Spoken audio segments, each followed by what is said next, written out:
अगर किसी ने आपको सच सच कहा हो, मैं यही हूँ, तो क्या वो आवाज़ कभी मरती है? माँ के जाने के बाद आर्यन की रातें बदल गई थीं। दिन में वो सामान्य रहता, हंसता, स्कूल जाता, लेकिन जैसे ही सूरज ढलता और कमरे की लाइट बुझती, उसका दिल तेज धड़कने लगता। अंधेरे में उसे दीवारें पास आती महसूस होती, छत से अजीब सी परछाइयाँ जुटती लगती। वो कई बार पिता को आवाज़ देना चाहता, लेकिन डर से गला सूख जाता। बस चुपचाप तकिए से चेहरा ढक लेता। तभी हर रात, ठीक उसी पल, एक धीमी सी आवाज़ आती, सो जा बेटा, मैं यही हूँ। वो आवाज़ किसी भूत जैसी नहीं थी। उसमें डर नहीं, ठंडक नहीं, उसमें वही गर्माहट थी जो माँ उसके बाल सहलाते हुए महसूस कराती थी। आवाज़ सुनते ही आर्यन की सांसें हल्की हो जाती, आंखों से आंसू निकलते, लेकिन मन शांत हो जाता और कब नींद आ जाती उसे पता ही नहीं चलता। सुबह उठकर वो खुद से कहता, शायद सपना था। लेकिन सपना हर रात एक जैसा कैसे हो सकता है? पिता सब देख रहे थे। उन्हें लग रहा था कि कहीं बच्चा माँ की मौत का सदमा सह नहीं पा रहा।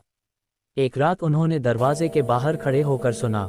अंदर से आर्यन की सिसकियां आ रही थीं, फिर वही आवाज़, सो जा बेटा, मैं यही हूँ। पिता के हाथ कांप गए। आवाज़ साफ थी, लेकिन कमरे में कोई नहीं था। न टीवी, न रेडियो, न कोई खिलौना।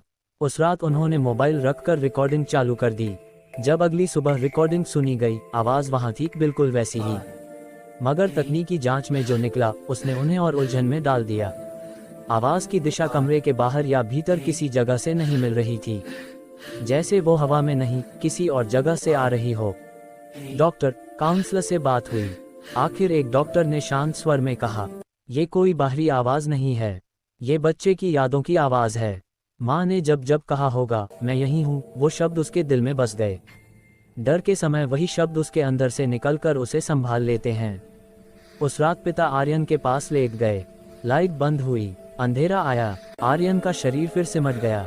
कुछ पल बाद वही आवाज़ आई, सो जा बेटा, मैं यही हूँ। आर्यन ने आंखें खोली और पिता का हाथ पकड़कर बोला, पापा, मम्मी सच में चली गई हैं क्या?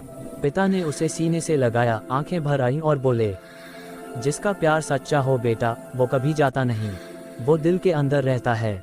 उस रात आवाज़ फिर आई, लेकिन अब वो सिर्फ आर्यन को नहीं, पिता को भी सुनाई दी, या शायद उन्हें महसूस हुई। तो सवाल ये है, क्या वो सच में सिर्फ एक मन की आवाज़ थी, या माँ का प्यार जो मौत के बाद भी बच्चे के दिल में धड़कता रहा? अगर आपको ऐसी रोज कहानियाँ सुनना पसंद है तो प्लीज़ इस चैनल को सब्सक्राइब करें और वीडियो को लाइक करें।